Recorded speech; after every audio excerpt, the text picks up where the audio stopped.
I'm Wilma, 32 years old, and I've always been the one my family turns to when they need help.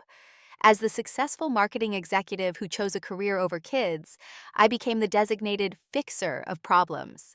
So when I saw that credit card notification during our Christmas dinner, I was stunned. My father looked me straight in the eyes and said, "We voted you don't have kids, so you should pay for the ones who do." I felt my hands shaking as I grabbed my phone. Before I tell you what happened next, let me know where you're watching from, hit that subscribe button, and like this video if you've ever been taken advantage of by family. Growing up, I was raised with the mantra family first, echoing through our suburban home in Minnesota. As the eldest child and only daughter among three brothers, my parents had clear expectations for all of us.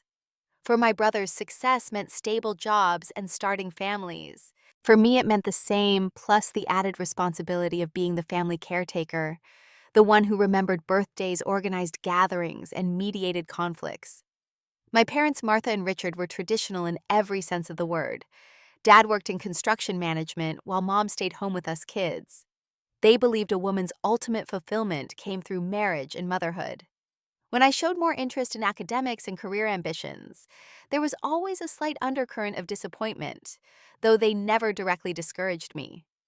By the time I turned 32, I had defied those expectations. While my high school friends were posting their third baby announcements on social media, I was celebrating my promotion to senior marketing executive at one of the top firms in Minneapolis. I had a sleek downtown apartment, traveled internationally for work, and had built a life that fulfilled me. The decision to remain child-free was deliberate. I loved my freedom, my career, and my identity outside of being someone's mother. My brothers, meanwhile, had followed more traditional paths, though, with considerably less financial success. James, 37, was the classic family man with three children: Taylor, who was 12, Abigail, who was 8, and Lucas, who was 5. Despite his education in business administration, he bounced between jobs every 18 months or so, always with a new explanation about why the workplace wasn't the right culture fit. His wife Diana worked as a part-time receptionist at a dental office, but their household struggled to maintain financial stability.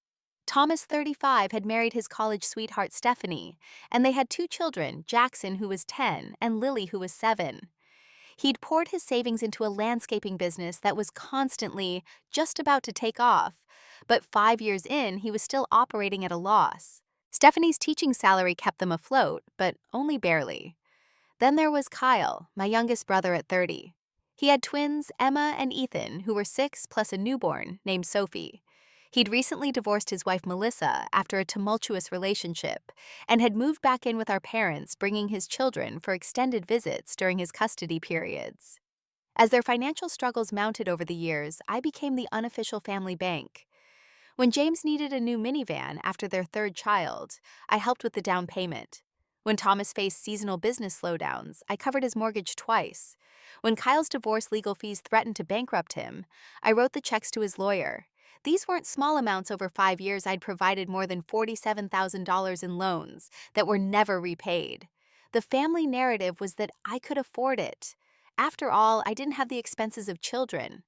I had disposable income. I was lucky in my career. What wasn't acknowledged was the decade of 60-hour work weeks, sacrificed vacations, and relentless networking that had built my success. Previous holiday gatherings had established a pattern. I would bring gifts for everyone, contribute the most expensive dishes to dinner, and often fund activities for the entire family.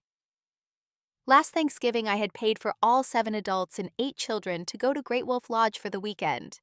The thank yous were perfunctory, the expectation of my generosity implicit. Despite growing resentment, I continued giving. I adored my nieces and nephews and wanted them to have wonderful childhood memories. When Lucas needed speech therapy insurance wouldn't cover, I wanted him to get that help. When Lily showed talent in gymnastics, I was happy to pay for the competitive team fees. As December approached that fateful year, I spent weekends shopping for thoughtful personal gifts for everyone. For the children, I researched what they were interested in, what would light up their faces.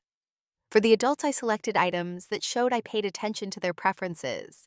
An expensive bourbon for my dad, artisan cooking tools for my mom, premium work gear for Thomas, sports memorabilia for James, and a high-end coffee system for Kyle. Throughout the year, I had noticed subtle changes in family dynamics, more frequent requests for financial help, comments about my extravagant lifestyle, though I lived modestly considering my income, jokes about me being the family ATM that didn't quite feel like jokes. Still, nothing prepared me for what would happen at Christmas.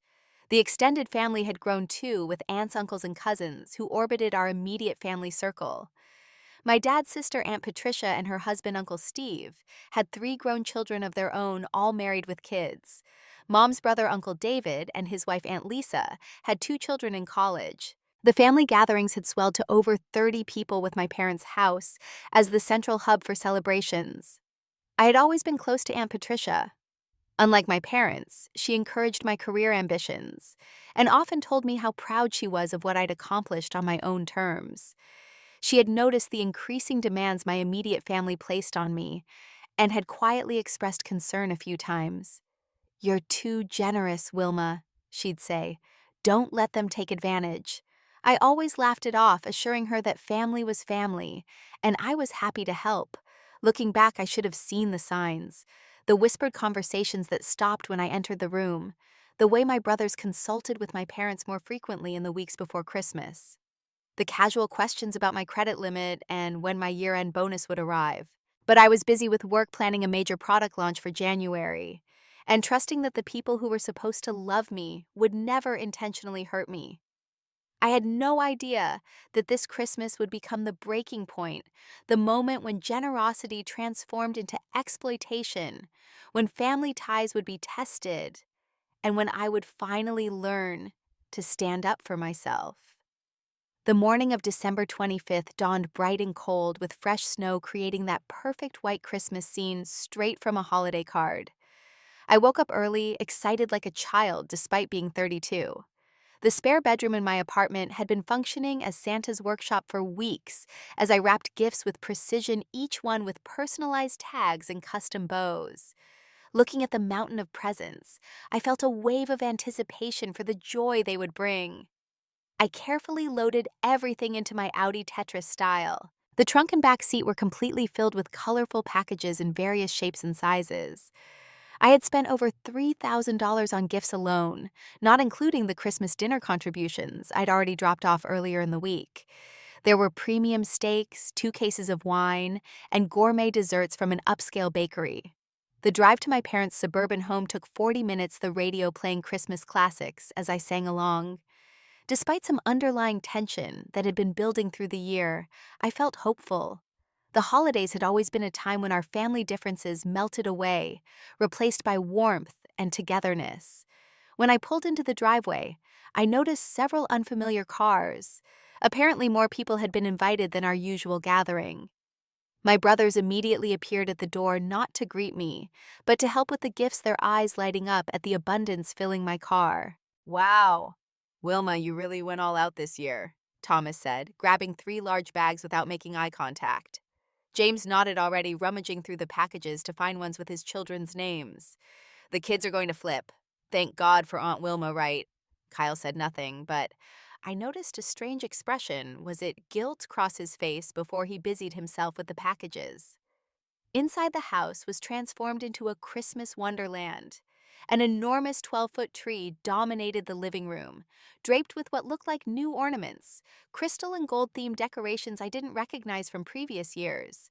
Fresh garlands adorned every doorway, and professional-looking arrangements of poinsettias and amaryllis created stunning centerpieces. The whole scene looked like it had been staged for a magazine shoot, far more elaborate than our usual decorations. "Mom, the house looks amazing," I said, giving her a hug. "Did you hire a decorator this year?" She patted my arm distractedly. "Oh, I wanted things to be special this year. All the grandchildren are at such magical ages for Christmas." I nodded, though something felt off. My parents were comfortable, but not wealthy. This level of decoration would have cost a small fortune. More family arrived over the next hour, Aunt Patricia and Uncle Steve, Uncle David, and Aunt Lisa, plus all the cousins and their children. The house grew loud with conversation and laughter, kids running through the hallways playing tag, despite adults' half-hearted attempts to calm them. I noticed several adults huddled in conversation in the kitchen, voices lowered. When I approached to offer help with dinner preparations, they scattered like startled birds. My cousin Sarah gave me a strange look. Was it pity before hurrying away to check on her children? Dinner was a spectacular affair. The dining room table had been extended to its full length with added card tables to create one long feast setting for all the adults. The children had their own table set up in the adjacent room. The spread was incredible prime rib honey-glazed ham buttery lobster tails, and at least a dozen side dishes. Crystal wine glasses at each setting were filled with expensive Cabernet that I recognized as costing about $90 per bottle. As everyone took their seats, I noticed something odd. Despite bringing food earlier in the week, none of my contributions were on the table. The desserts I'd bought were nowhere to be seen. Instead, there was an elaborate croquembouche tower that must have come from a high-end French bakery, and an assortment of chocolates I recognized from an exclusive chocolatier. Throughout dinner, conversation flowed around me, but rarely included me. My brothers discussed their children's achievements and activities in great detail. James talked about Taylor's soccer championship and how they sacrificed everything to get her to practices. Thomas lamented the cost of Jackson's science camp, while simultaneously describing the new gaming system they'd bought him for Christmas. "It's so hard making ends meet these days." Diana, James's wife, sighed dramatically while adjusting her new diamond earrings I hadn't seen before.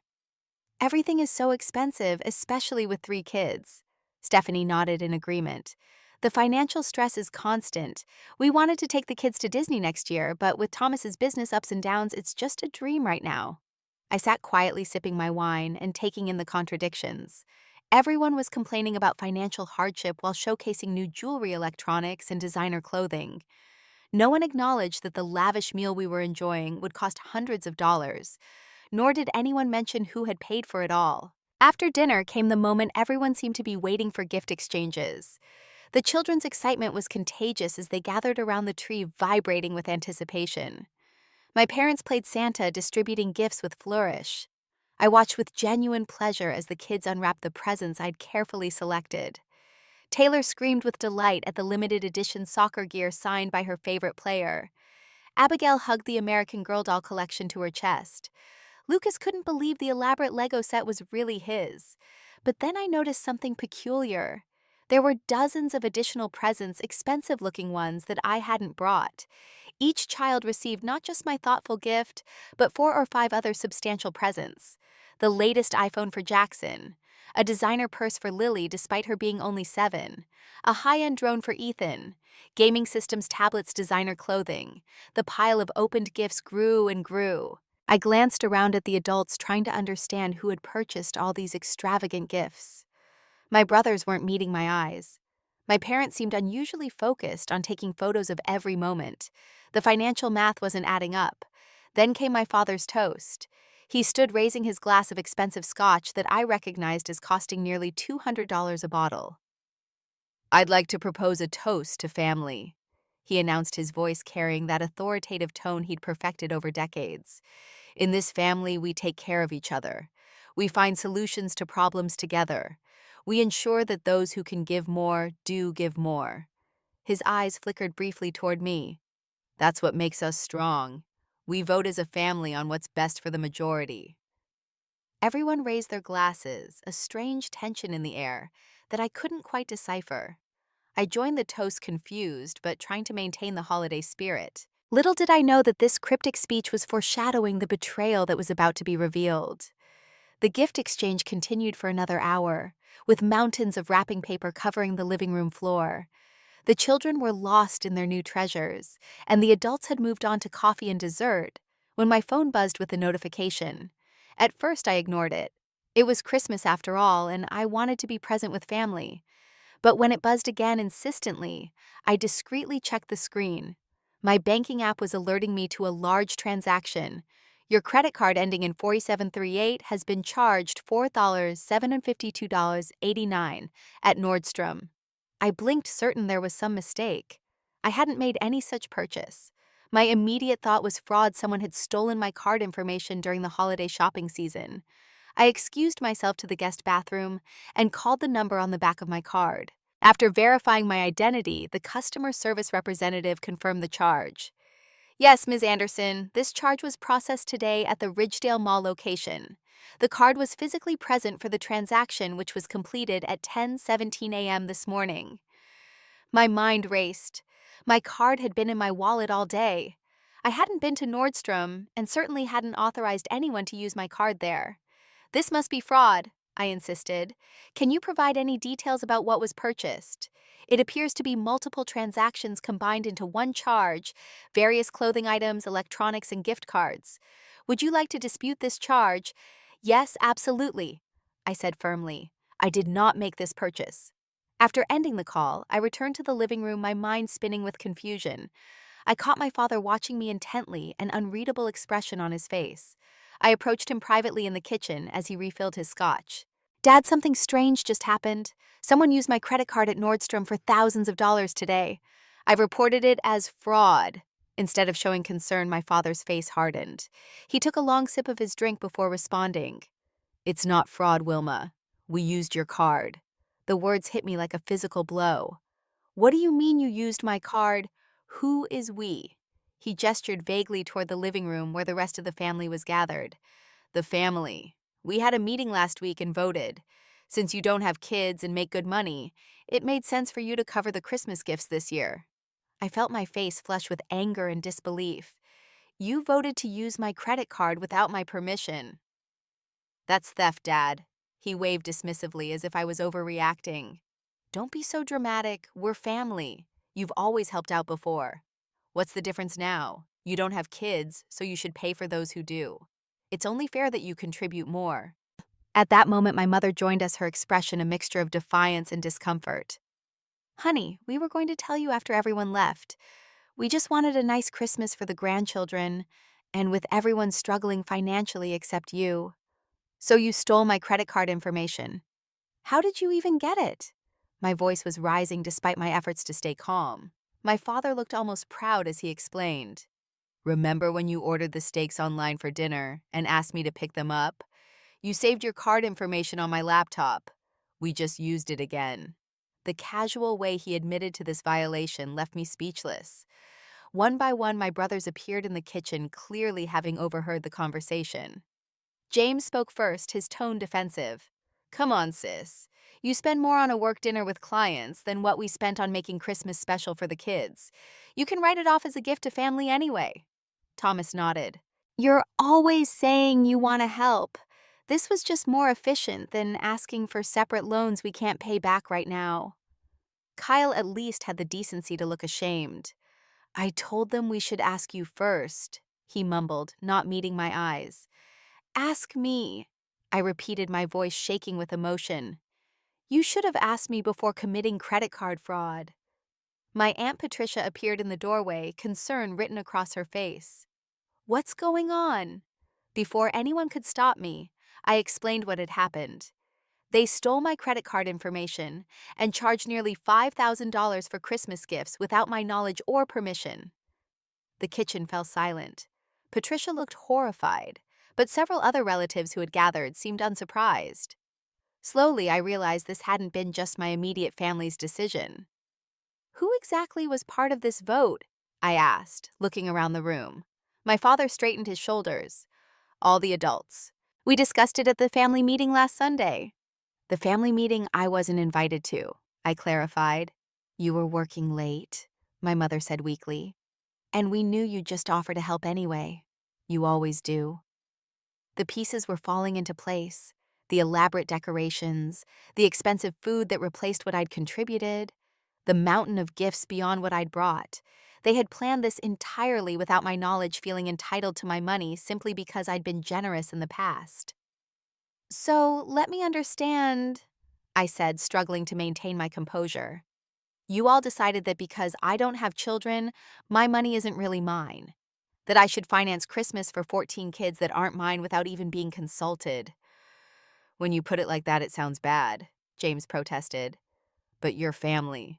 Family helps family. Family doesn't steal from family, I countered, my hands shaking with a mixture of hurt and rage. The extended family members in the room shifted uncomfortably. Some looked guilty, others defiant. My cousin Sarah's husband Brad spoke up.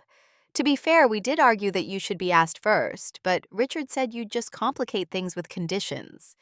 My father shot Brad an angry look. The point is, what's done. You can afford it, Wilma. Don't ruin Christmas with your overreaction. In that moment, I felt a lifetime of manipulation crystallize into perfect clarity. This wasn't love. This wasn't family taking care of each other. This was exploitation pure and simple. I could feel my heart pounding as I reached for my phone in my pocket. With deliberate calmness that belied my internal turmoil, I looked my father directly in the eyes. "Then you'll love what comes next," I said quietly. He laughed dismissively. "What are you going to do? Call the police on your own family at Christmas?" I didn't answer. I simply turned and walked out, gathering my coat and purse. As I left, I heard my father assuring everyone that I'd get over it and to continue enjoying the celebration. No one tried to stop me. In my car, I finally allowed the tears to fall. Not just for the theft of money, but for the theft of trust, respect, and love that should have been unconditional. As I drove home through the snowy streets, I made a decision that would change my relationship with my family forever. The 20-minute drive home from my parents' house felt like hours. Snow had started falling more heavily, creating a blurry haze through my windshield that matched the turmoil in my mind. Twice I had to pull over because tears made it impossible to see the road. My hands trembled on the steering wheel, my breathing ragged and uneven. When I finally reached my apartment, I collapsed on the sofa, the emotional weight of the betrayal crushing my chest. For years, I had been there for everyone. The responsible daughter, the generous sister, the doting aunt. I had paid for James's son's emergency room visit when he broke his arm, and insurance wouldn't cover the specialist. I had funded Thomas's business when the bank rejected his loan application. I had covered 3 months of Kyle's child support during his unemployment. The financial reality of what had happened hit me hard. Nearly $5,000 was not a small sum, even with my comfortable salary. I had been saving for a down payment on a house, something my family knew. This charge would set back those plans significantly. The money that was supposed to build my future had been spent on gaming consoles and designer clothes for children whose parents refused to live within their means. As the initial shock faded, determination took its place. I spent the night methodically documenting everything. I found emails where my brothers had promised to repay loans. I compiled a spreadsheet of every significant financial contribution I'd made to family members over the past 5 years, complete with dates and amounts. The total was staggering: $47, $328.42. Not including smaller gifts and regular expenses, I covered like cell phone plans for my parents and Netflix accounts for all three brothers' families. By morning, I had formulated a plan. First, I called my bank again to formally report the credit card transaction as fraud. I explained exactly what had happened, that family members had obtained my credit card information without permission and made unauthorized purchases. The representative was sympathetic but professional, explaining that they would investigate and that I should be prepared to provide evidence and potentially file a police report. "This is a criminal matter, Ms. Anderson," she explained gently. "Unauthorized use of a credit card is fraud, regardless of who does it." Next, I sent a group text to my immediate family. "I have reported the Nordstrom charge as fraud. I have spoken with my bank and an attorney. I will not be in contact with any of you until the $752.89 is repaid in full. Additionally, I expect repayment plans for all outstanding loans, which total over $47,000. This is non-negotiable." Then I did something I'd never done before. I posted on social media about boundaries. Without naming names or specific details, I wrote, "Sometimes the hardest boundaries to set are with the people who should respect you the most." Today, I learned that generosity is not always met with gratitude, but with entitlement. Moving forward, my financial assistance will only go to those who respect my autonomy and demonstrate responsibility. The support from friends and colleagues was immediate and overwhelming. Many shared similar stories of family financial exploitation. Their validation helped strengthen my resolve as I moved on to the next steps. I contacted my friend Jennifer, a family law attorney who agreed to meet me for coffee that afternoon, despite it being the day after Christmas. "What they did is clearly illegal," she confirmed after hearing my story. "It's credit card fraud, plain and simple. The fact that they're family doesn't change that." Jennifer helped me draft a formal letter outlining the legal implications of what my family had done and the steps I would take if the money wasn't repaid. She also advised me to create a document trail of everything. Record any conversations if you're in a one-party consent state. Keep all texts and emails. Document everything, she emphasized. Family situations can get messy legally, but you need to protect yourself. Back at home, I took one more critical step. I canceled all the automatic payments I had been making on my family's behalf. Cell phone plans for 5 different lines, streaming services for 3 households, monthly transfers to my parents' account labeled house maintenance, auto insurance for Kyle's vehicle, subscription boxes for all the nieces and nephews. One by one, I ended financial responsibilities that had never been mine to begin with. With each cancellation, I felt a mixture of guilt and liberation. The guilt was reflexive, programmed by years of putting everyone else's needs before my own.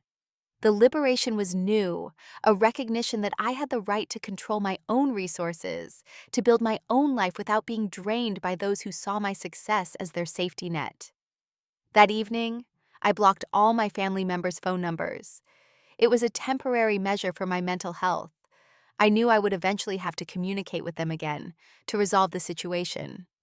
But for that night, I needed peace. I needed space to process the hurt without being bombarded by justifications and manipulations. As I sat alone in my quiet apartment, Christmas lights twinkling on my small tree, I reflected on how family dynamics had brought us to this point. I had always been the responsible one, the fixer, the provider. They had always been the takers, secure in the knowledge that Wilma would handle it. What started as occasional help had evolved into expected support, and finally into entitled exploitation. My phone buzzed with a text from an unknown number, my Aunt Patricia reaching out from her husband's phone since I had blocked hers. "Wilma, I'm so sorry about what happened. I tried to stop it, but was outvoted. What they did was wrong. Let me know if you need anything." It was a small comfort to know at least one family member recognized the violation. I responded briefly, thanking her and asking for space to process everything. That night, I slept fitfully, dreaming of family gatherings where I was invisible until bills needed paying. When morning came, I temporarily unblocked my family's numbers, knowing I needed to face the situation head-on. What I found was astonishing: 53 missed calls and over 70 text messages. I steeled myself and began to listen to the voicemails. The first voicemail was from my father, his voice tight with barely controlled anger. "Wilma, this little tantrum has gone far enough. Call me immediately and tell the bank you made a mistake. You're causing serious problems for everyone." The second from my mother took a different approach. "Sweetheart, I know you're upset and we should have asked you first, but reporting it as fraud is extreme. Think about what this will do to your father's reputation, to your brothers with their children. Please call us back." My brother's messages ranged from defensive to desperate. "James, are you seriously doing this? It's just money. You're tearing the family apart over money. Real nice sis, Thomas. The bank froze my account. They're saying it's part of a fraud investigation. My mortgage payment is due in 3 days. Wilma, please, you have to fix this. Kyle. I know it was wrong. I told them it was wrong, but please don't do this to me. I can't afford any legal problems with the custody situation. Please call me back." As the day had progressed, the messages grew more frantic. My father again now pleading, "Wilma, the police called me, the police, on Christmas. Do you know how this looks? What kind of daughter does this to her family?" My mother crying, "Please, please stop this. Your father hasn't slept. He's talking about health problems. Is that what you want? To give your father a heart attack?" The extended family had joined in too. Cousins I rarely spoke to were suddenly blowing up my phone. "Sarah, my kids' Disney Plus stopped working and Netflix is gone too. What is going on? Why are you punishing the children?" Another cousin, Michael, "Aunt Martha is beside herself. Uncle Richard might lose his position at church over this. Is that really what you want?" I took screenshots of everything, forwarding the more threatening ones to Jennifer, as evidence of the emotional manipulation in play. The family strategy was clear: make me the villain, pressure me from all sides, use the children as emotional leverage. What stood out most was how few of the messages acknowledged the fundamental wrong that had been done to me. There were pleas to fix the situation, but almost no genuine apologies for the theft itself. By midday, a new round of calls came in. This time the tone had shifted dramatically. My father, subdued and frightened: "Wilma, the detective just left. They're treating this as grand theft because of the amount. I could face charges. Please, I'm begging you to tell them it was a misunderstanding." My mother: "The bank closed our joint account. We can't access our savings. Your father's heart medication is in that account. Please, if you ever loved us, help fix this." James: "Nordstrom is demanding payment for all the gifts. They're threatening collections. My credit score can't take another hit. Wilma, I know we messed up, but this is going too far." Thomas: "My business account got flagged too. Everything's frozen. My employees can't get paid. This isn't just hurting me, it's hurting innocent people." Kyle, sounding broken: "My ex is already using this against me. She's filing for full custody, saying I'm involved in financial crimes. I'll lose my kids, Wilma. Is that what you want?" The most surprising call came from Aunt Patricia, the only supportive voice in the chaos. "Wilma, I wanted you to know that I'm proud of you for standing up for yourself. Richard convinced everyone you'd just go along with it like always. He showed everyone your card information like it was a funny joke. Some of us tried to object me, Lisa and Brad, but we were shut down. What they did was theft, plain and simple. Take all the time you need, but know you have some support in the family." Her message gave me strength. I wasn't crazy or overreacting. What had happened was wrong, and at least some family members recognized that. By evening, the strategy shifted again. Proposals for solutions started coming in. My father: "We can work out a payment plan, just call off the fraud investigation. We'll figure out the money part, I promise." James: "I can pay you back $50 a month. It's all I can afford with the kids' activities, but I'll pay every cent eventually." Thomas offered to do landscaping for my apartment complex at a discounted rate to work off his debt. Kyle promised to pay me back from his tax return, as long as the custody battle doesn't eat it all up. None of these proposals acknowledged the full scope of what had happened. They focused only on the Christmas charge, not the years of loans and financial support. They all required me to fix the legal situation first, with vague promises of eventual repayment. Then came the flying monkeys, people only tangentially related to the situation, who were recruited to pressure me. My father's golf buddy called: "Richard has been a pillar of this community for 30 years. This misunderstanding could ruin him." My mother's church friend: "Martha is absolutely devastated. Whatever the problem is, surely it can be resolved within the family without involving authorities." Even my second cousin's husband, whom I'd met exactly twice: "Family problems should stay in the family. My father always said that only the lowest of the low involve outsiders in private matters." The manipulation was textbook. Create a coalition against the victim. Make the victim responsible for fixing the problem. Use emotional blackmail. Minimize the offense. Appeal to family loyalty above all else, including law and personal boundaries. The most telling message came at the end of the day from my father. In a moment of unguarded frustration, he revealed the truth behind years of financial exploitation.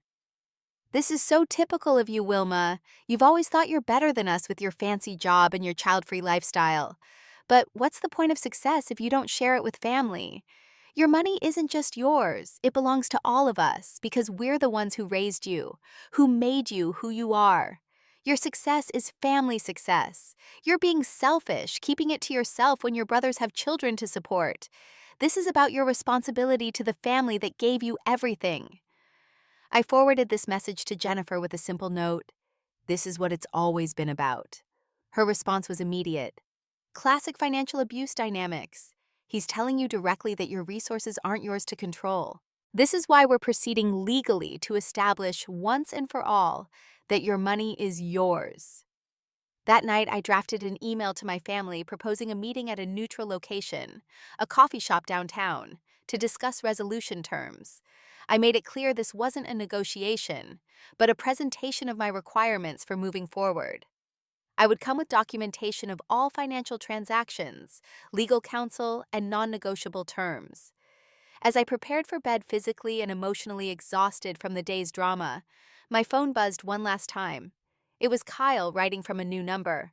I know you probably hate all of us right now, and I don't blame you. What we did was wrong. Dad orchestrated it, but we all went along with it. I've been thinking about why I did that. Why I've always gone along with taking from you. And the truth is ugly. It was easier to take than to stand on my own. I'm not asking for forgiveness yet, just a chance to make things right. Whatever your terms are at the meeting, I'll agree to them. It was the first genuine acknowledgement of wrongdoing without excuses or manipulation. A small spark of hope that perhaps from this terrible betrayal, some healing and growth might eventually be possible. 3 days later, I sat at a corner table in Ground Central Coffee, my hands wrapped around a mug of black coffee to steady them. Jennifer sat beside me, a portfolio of documents organized in front of her.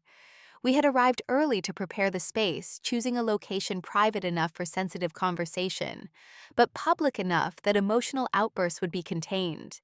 My parents arrived first, looking simultaneously defiant and defeated. My father had aged visibly in just a few days, the confident swagger replaced by a hunched posture and dark circles under his eyes. My mother clutched her purse with white knuckles, her gaze darting nervously around the coffee shop. They hesitated as they saw Jennifer clearly not expecting legal representation to be present. "This is Jennifer Wilson," I introduced calmly. "She's here as my legal counsel and witness." "We don't need lawyers for a family discussion," my father protested weakly. "Recent events suggest otherwise," I replied, gesturing for them to sit. My brothers arrived in succession: James, with a rehearsed speech visible in his stiff posture, Thomas looking scared and defeated, Kyle with genuine remorse in his eyes. None of their wives were present, a deliberate choice on my part. This needed to be addressed with the direct participants first. Once everyone was seated, an uncomfortable silence fell over the table. I had resolved not to be the one to break it. They had orchestrated this situation, and they could take the first step toward resolution. Finally, my father cleared his throat. "Wilma, we're here as you asked. I think we all want to put this unfortunate situation behind us." "Unfortunate situation," I repeated, keeping my voice level. "Is that how you characterize theft and fraud?" "That's a harsh way to," Jennifer interjected smoothly. "Mr. Anderson, the legal definition of what occurred is very clear. Unauthorized use of someone's credit card information constitutes fraud under state law. The amount in question elevates it to a felony offense." My father's face reddened, but before he could respond, I opened the portfolio and removed the first document. "Before we discuss the recent theft, I want to address the broader pattern that led to it." I slid the spreadsheet across the table. "This is a complete accounting of all financial assistance I've provided to each of you over the past 5 years. The total, as you can see, is $47,328.42. My mother gasped as she saw the figure. "That can't be right. Every entry is documented with dates, amounts, and the stated purpose of the funds. You'll find copies of checks, transfer receipts, and text messages confirming each transaction." I turned to James. "Your total is $14,256.78, including the minivan down payment, Taylor's soccer camp tuition for 3 years, and the roof repair last spring." James stared at the paper, his rehearsed indignation faltering. "Thomas, your total is $17,843.22, primarily business expenses and mortgage payments." Thomas nodded silently, unable to dispute the evidence. "Kyle, your amount is $9,228.42, mainly for legal fees and child support during your unemployment." Kyle met my gaze directly. "I knew it was a lot. I didn't realize it was that much." "Mom and Dad, your total is $6,000, mostly for home repairs and medical expenses not covered by insurance." My father started to speak, but I held up my hand. "I'm not finished. None of these were formally treated as loans at the time, though in many cases repayment was promised. No repayments have ever been made. Not $1. I let that sink in before continuing. In addition to these direct payments, I've covered monthly expenses, including cell phone plans for all of you streaming services, subscription boxes for the children, and various insurance co-payments. Those regular expenses total approximately $18,000 over the same period, but aren't included in the figures before you. The silence around the table was heavy, as each of them confronted the numerical evidence of years of financial dependence. Now to address the Christmas fraud. I have filed a formal report with both the credit card company and the police department. The investigation is ongoing. Wilma, please, my mother pleaded. Your father could go to jail. Yes, I acknowledged. That's a potential consequence of committing credit card fraud. But we're family, James protested. Yes, we are. Which is why I'm offering terms that could resolve this situation without the full legal penalties that would apply to non-family members. I removed another document from the portfolio. These are my non-negotiable terms for moving forward. One full repayment of the $4,752.89 in fraudulent charge within 30 days. Two signed agreements from each of you acknowledging the past loans and establishing payment plans with modest interest. 3, family financial counseling for anyone who wishes to maintain a relationship with me. 4, a period of limited contact while trust is rebuilt. My father scoffed. This is ridiculous. We can't pay back that kind of money in 30 days. You managed to spend it in 1 day, I pointed out. But if you can't repay it, the legal process will continue, and the consequences will be determined by the court. You would really send your own father to jail over money? His voice cracked a mixture of disbelief and fear. This isn't about money, I said quietly. It's about respect. It's about acknowledging that my resources belong to me, not to the family collective. It's about consent and boundaries. My mother began to cry softly. We never meant to hurt you. We just thought since you don't have children to support, that my money was available for your use without asking. That my choice not to have children somehow obligated me to finance everyone else's. That's not how respect works. That's not how family works. Kyle spoke up. I'll sign the agreement. I'll pay back every cent even if it takes years. Thomas nodded slowly. Me too. I know it was wrong. I got caught up in Dad's plan, but that's no excuse. James crossed his arms defensively. My kids need that money more than you do. You're being selfish. James, Kyle said sharply. Stop, just stop. Wilma has been bailing us out for years. She's the least selfish person I know, and we took advantage of that. We're the selfish ones. My father sat in stony silence, his worldview visibly crumbling. Finally, he spoke in a low voice. You really think I orchestrated some grand theft I was trying to give my grandchildren a good Christmas? Is that so terrible? Using someone else's money without permission is theft regardless of the motive, Jennifer stated matter-of-factly. The method accessing saved credit card information and using it without authorization makes it fraud. What about all we've done for you? My father demanded, desperation creeping into his voice. We raised you, educated. You made you who you are. I had anticipated this argument, the ultimate manipulation tactic. Parents choose to have children, Dad. Children don't choose to be born. Providing for your child is the basic obligation you accepted when you became a parent. It doesn't create a lifetime debt that I'm required to repay by financing the family indefinitely. My mother reached across the table, attempting to take my hand. I gently moved it away. Wilma, please. We're so sorry it came to this. Tell us what we need to do to make it right. I've outlined the terms, I said, pointing to the document. You each need to decide if you're willing to accept them. If not, I'll proceed with the legal case and limit contact accordingly. Kyle immediately took a pen from his pocket and signed his copy. I'm in. I'll get a second job if I need to. Thomas followed suit after a moment of hesitation. I'll sell some equipment from the business. It's the right thing to do. James and my parents exchanged glances, some unspoken communication passing between them. We need time to think about it, my father finally said. I nodded. You have 48 hours to decide. After that, I'll assume you've declined, and proceed accordingly. As the meeting wound down, my father made one last attempt. You're really willing to divide the family over this. What about the children? They love their Aunt Wilma. It was a low blow, using the children as emotional leverage, but I was prepared. I love my nieces and nephews, and I will always be there for them in appropriate ways. But part of loving them is modeling healthy boundaries and financial responsibility. I won't continue enabling patterns that ultimately hurt everyone involved. As we prepared to leave, Kyle asked if he could speak with me privately.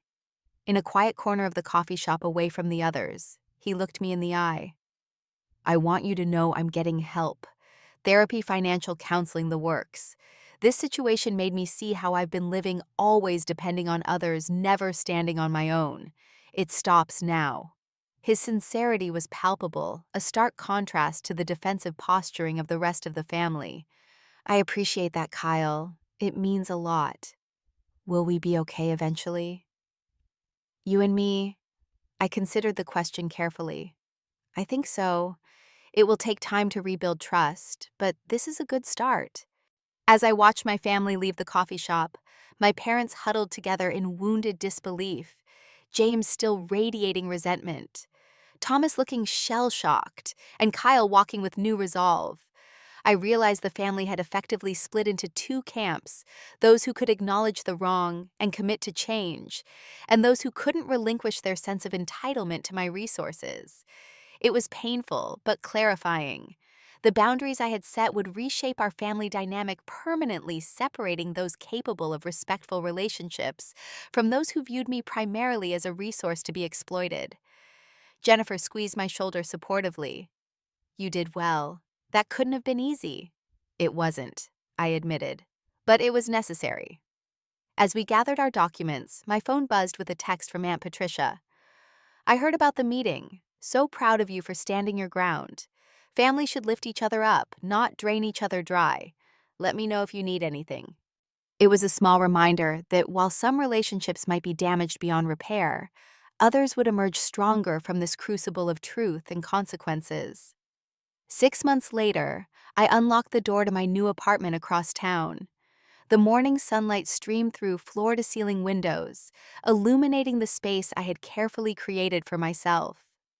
Modern furnishings in calming blues and greens artwork that spoke to my personal taste, rather than family photos out of obligation. And most importantly, a sense of peace that had been missing for years. The aftermath of what my therapist Dr. Rivera called the Christmas confrontation had been both painful and liberating. As expected, the family had fractured along lines of accountability. My father had refused to sign the repayment agreement, choosing instead to hire his own lawyer to fight the fraud charges. The case was still pending, though his attorney had recently initiated settlement talks as the evidence mounted against him. My mother had initially sided with my father, but had reached out independently 3 months later. Our first conversation had been tearful and difficult. I enabled your father's financial exploitation of you, she had admitted. I knew it was wrong, but it was easier to go along with it than to stand up to him. She had signed a separate agreement and had begun attending codependency support groups. Our relationship was tentative, but healing with careful boundaries in place. She visited my new apartment once a month for coffee, and we were slowly rebuilding trust, one conversation at a time. James had doubled down on his entitlement, sending a series of hostile messages before I blocked his number completely. His wife Diana had reached out secretly apologizing and explaining that James had misrepresented the situation to her for years, claiming I had offered to pay for everything. They were now in marriage counseling, addressing the financial dishonesty that had characterized their relationship with me and with each other. Thomas had surprised everyone by selling his failing business, taking a stable job with a large landscaping company, and committing fully to his repayment plan. The business was my ego, not my livelihood. He had admitted during our second meeting. I was drowning trying to keep it afloat, and I used you as a life raft instead of swimming to shore myself. He and Stephanie had drastically simplified their lifestyle and were slowly rebuilding their financial health. Kyle had undergone the most dramatic transformation. True to his word, he had found a second job, started therapy, and was now 6 months sober, an issue I hadn't even been aware of during the years of financial dependency. He had regained partial custody of his children and moved into his own small apartment. Each month he made his agreed-upon payment without prompting often, with a note about his progress or a thank you for the tough love that saved me. The charges from Nordstrom had been reversed after the fraud investigation concluded. Most of the purchased items had been returned, though some had mysteriously disappeared or been damaged, according to my father's claims. The missing amounts had been added to the restitution he would eventually be required to pay if the case concluded as expected. Aunt Patricia had become an unexpected pillar of support, standing firmly on my side against significant family pressure. Uncle David and Aunt Lisa had eventually come around after learning the full story, apologizing for their participation in the vote and distancing themselves from my father's increasingly desperate attempts to rewrite the narrative. The most profound changes, however, had been internal. Working with Dr. Rivera, I had begun to unpack the family dynamics that had cast me as the perpetual provider. We identified patterns established in childhood. The responsible eldest daughter trained to put everyone else's needs first, the subtle messaging that my worth was tied to my utility, the guilt conditioning that made saying no feel like a moral failure. Financial exploitation often masquerades as family obligation, Dr. Rivera had explained, especially for women who are socialized to be caregivers even at their own expense.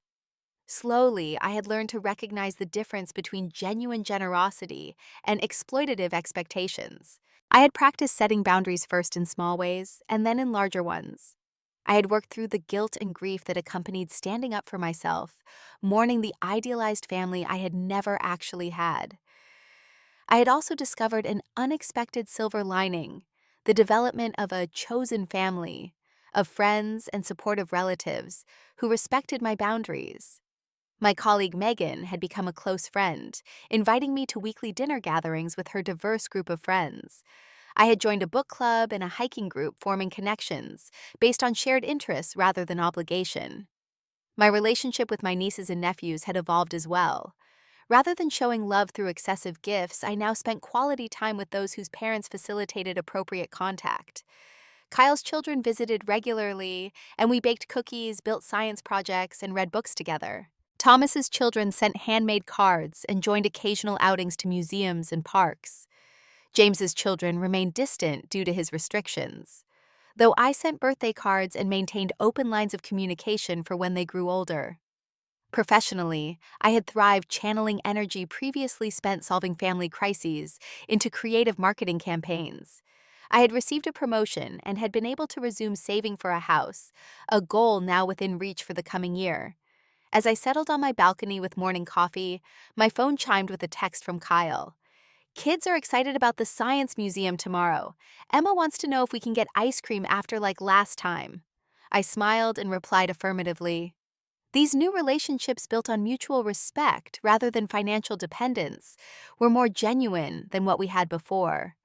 Kyle's children would grow up understanding healthy boundaries and financial responsibility, breaking the cycle for the next generation. The journey hadn't been easy. There had been nights of doubt, days of grief, moments of wavering resolve when manipulative messages hit their mark. The pressure to return to the old pattern, to be the reliable fixer, the unlimited resource, the one who sacrificed so others didn't have to, had been intense at times. But with each passing month, the new boundaries became more natural. The guilt diminished, the clarity strengthened. I had learned that true family supports your growth rather than exploiting your success, celebrates your choices rather than punishing them, and respects your boundaries rather than treating them as obstacles to overcome. My phone rang a call from my therapist confirming our session later that day. We were working on a new chapter dating again after years of putting my personal life on hold while managing family crises. I had recently connected with someone who showed all the signs of emotional health.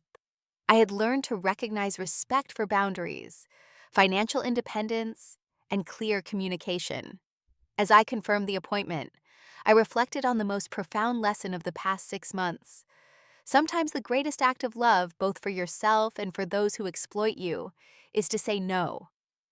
My refusal to continue unhealthy patterns had caused pain, but had ultimately created space for growth, accountability, and more authentic relationships. The Christmas card fraud had been a breaking point, but also a breakthrough. In trying to take what wasn't freely given, my family had ultimately given me something priceless: the permission to reclaim my resources, my boundaries, and my life on my own terms. Looking out at the city skyline from my balcony, I felt something I hadn't experienced in years: peace. Not the temporary calm between family crises, but a sustainable peace built on self respect and clear boundaries. I had finally understood that being generous didn't mean being exploited, that family loyalty didn't require financial servitude, and that love without respect isn't really love at all. Have you ever had to set difficult boundaries with family members who felt entitled to your resources? I'd love to hear your stories in the comments below. How did you handle similar situations? Did you find the strength to stand up for yourself? Remember to subscribe if you want to hear more stories about setting boundaries and rebuilding life after family betrayal. Thank you for listening to my journey. And remember, your resources are yours to share willingly, not to be taken without permission. Like this video if it resonated with you, and share it with someone who might need to hear this message today.